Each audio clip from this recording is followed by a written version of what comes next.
ভালোভাবেই বুঝেছে জামাত শিবির যদি নেতৃত্বে থাকে তাহলে হাসিনার পতন নিশ্চিত।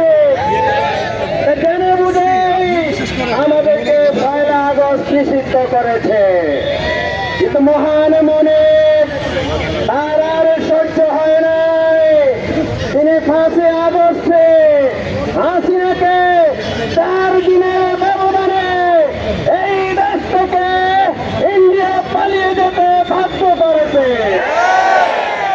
আমরা মনে করেছিলাম ৫ই আগস্টের পরে নতুন করে এই বাংলাদেশে কোনো ফ্যাসিবাদ আর তৈরি হবে না, কিন্তু আমরা দেখলাম পাড়ায় মহল্লায় চাঁদাবাজি না করে চাঁদাবাজি করে মানুষকে পাথর দিয়ে হত্যা করে আবার ফ্যাসিবাদের উদ্ভব হয়েছে।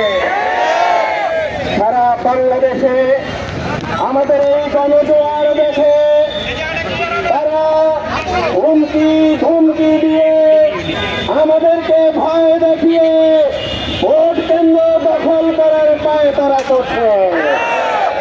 সাবধান করে দিতে চাই, এদেশের মানুষ ২০২৫ সালে ২০২৬ সালে আর নাই। এদেশের মানুষ এখন নির্বাচনের জন্য ১২ই ফেব্রুয়ারির অপেক্ষা করছে। ৫ই আগস্ট আমরা দেখিয়েছি দেশীয় আন্তর্জাতিক সকল ষড়যন্ত্র অস্ত্র সন্ত্রাস সব কিছু মোকাবেলা করে এদেশের মানুষ আবার নতুন করে স্বাধীনতা অর্জন করেছে। ঠিক একইভাবে ১২ই ফেব্রুয়ারি আরেকটি ৫ই আগস্ট করছে ইনশাআল্লাহ। আপনারা কি প্রস্তুত আছেন? কারা কারা প্রস্তুত আছে? আমরা কি ভয় পাই? আমরা কি ভয় পেয়েছি? আমরা ভয় পাই না। শুধু আমরা কেন, আমরা মিডিয়াতে দেখেছি পুলিশ বলছে তার একজনকে গুলি করি, একজনে যায় বাকিরা দাঁড়িয়ে থাকে। ৫ই আগস্ট সেই ঘটনায় ঘটবে ইনশাআল্লাহ।